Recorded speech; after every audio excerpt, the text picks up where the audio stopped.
Je voudrais revenir 2 minutes sur l'élection présidentielle. Vous avez dit dans votre conférence de presse, nous avons une pandémie en Côte d'Ivoire qu'on appelle les élections. Qu'est-ce que vous vouliez dire par là? Alors, pour le faire, il faut interroger, il faut convoquer notre histoire commune.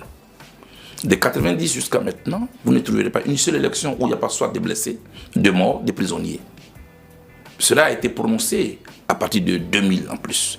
En 2000, le président Gbagbo lui-même l'a dit, il a été élu dans une situation catastrophique, c'est lui qui l'a dit, ce n'est pas moi. Et c'était vrai, des jeunes Ivoiriens sortis dans la rue pour pousser le général Gaye à laisser le pouvoir, sont morts dans la rue. En 2010-2011, vous l'avez vécu, vous savez très bien que des Ivoiriens sont morts ici. Il y a eu la guerre, des Ivoiriens du même pays se sont déchirés, se sont agressés. En 2020, c'était encore pire. En 2020, on allait jusqu'à toucher le fond en jouant au ballon avec une tête humaine. C'est cela que moi je voudrais qu'on laisse derrière nous. En plus, en 2025, ce qu'on voulait éviter, on ne l'a pas. C'est de ça que je parle. C'est de ça que je parle. Est-ce que vous diriez que ces élections présidentielles, bon, je vais les qualifier, puis vous me dites ce que vous en pensez brièvement, est-ce qu'elles se sont bien passées ou pas bien passées? D'abord, les élections, en tant que pandémie, ont une cause.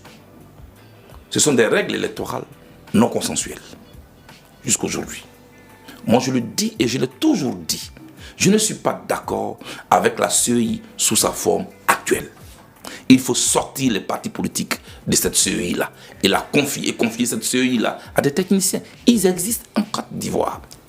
Deuxièmement, il faut essayer d'auditer cette liste électorale.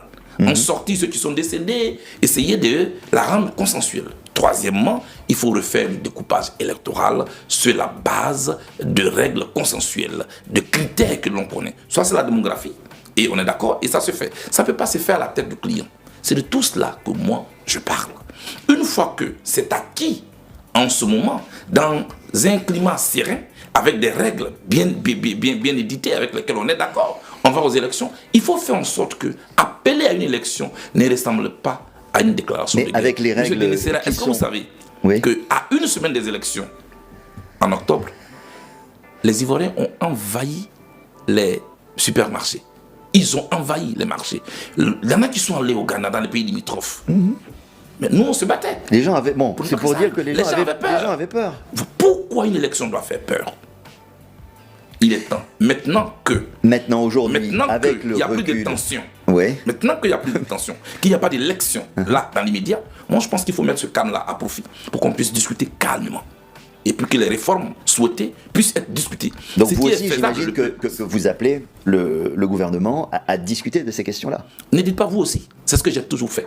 Et j'avais même entamé avec Simone Gbagbo et les autres une discussion avec le gouvernement. Mais ce cadre a été discrédité par des communiqués, par des appels, à nous brandir à l'opinion comme ceux qui ont trahi la cause. Je reviens à ma question. Donc aujourd'hui, ce qu'il faut faire, c'est que maintenant que tout le monde est d'accord, je me rends compte avec les différentes interventions sur les plateaux de télé, que tout le monde est d'accord, que le dialogue, c'est la voie qu'il faut. Ok, maintenant qu'on est d'accord, on va faisons-le au gouvernement et faisons-le. C'est ça. Donc vous diriez perdu, ces élections, bien passées bien passées ou pas bien passées? Une élection au cours de laquelle... Faites-moi une réponse brève. Oui, une élection au cours de laquelle il y a eu des morts. Même si c'est un seul mort, c'est une vie qu'on a perdue. On ne peut pas dire que c'est bien passé. Est-ce que vous dites que les résultats sont légitimes? Écoutez, ce n'est pas moi qui le dis. De fait, le président Ouattara a été à des élections. Moi, je l'ai dit. Quand vous allez à une élection qui est déclarée, qui est proclamée, selon les règles constitutionnelles, il y a des élections tel jour, le 25 octobre ou le 22 octobre, je ne sais plus. Alors, si vous décidez de ne pas y participer, même si c'est 1 million de personnes qui y ont participé, même si c'est 500 000 personnes qui y ont participé, mais celui qui va être élu, il est votre président. Et donc, ça c'est derrière nous.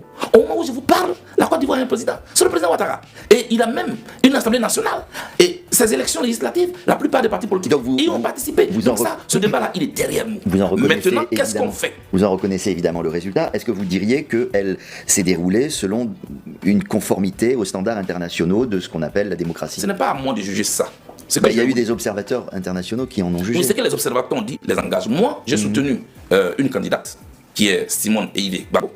Nous sommes allés à ces élections. En notre nom, elle a fait une déclaration à la fin des élections. Tout à fait. Elle a reconnu le candidat élu. Ce qu'elle a dit m'engage. Voilà.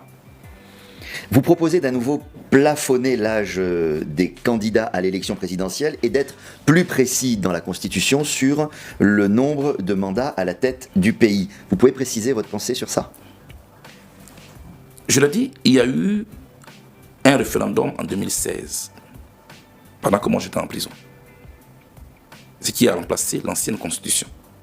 L'ancienne Constitution avait fixé l'âge limite pour être candidat en Côte d'Ivoire à 75 ans. C'est pendant que nous étions en prison que ça a été changé. Je milite pour que ce pourquoi nous nous sommes battus quand on était étudiants soit réinscrit dans la Constitution. Le vote à 18 ans, ce n'était pas en Côte d'Ivoire dans la Constitution. Nous sommes battus pour ça.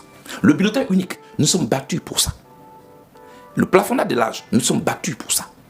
Vous comprenez? Les urnes transparentes, nous sommes battus pour ça. Pour ces 4 points, nos amis ont été en prison, ils ont perdu leurs années d'études.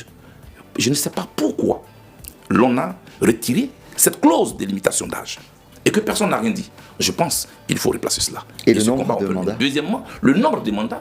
Moi, je pense qu'on ne rentre pas dans l'histoire par la longévité au pouvoir. Mais je pense que c'est par ce qu'on fait. J'ai pris un exemple, c'est Nelson Mandela. Il a fait un seul mandat, mais son nom se confond avec l'histoire de l'Afrique du Sud. Maintenant que chaque fois, et ce tableau, il est presque africain.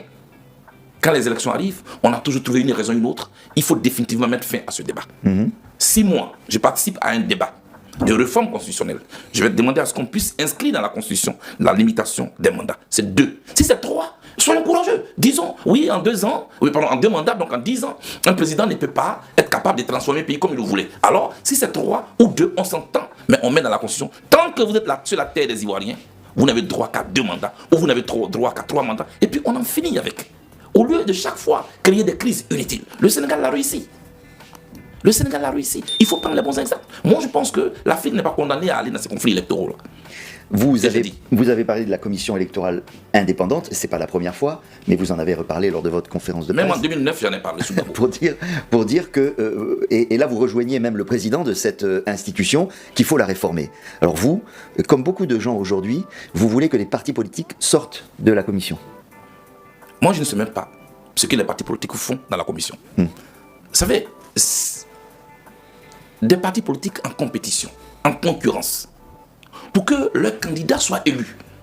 Pourquoi ce sont ces partis politiques qui doivent organiser les élections?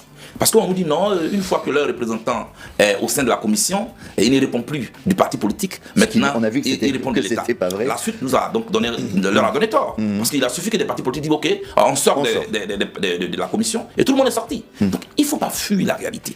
Il faut confier cette commission à des techniciens. Pas de représentants des partis politiques, pas de représentants du président de la République, pas de représentants de l'Assemblée nationale. Il faut confier cette commission à des techniciens. Deuxièmement, il faut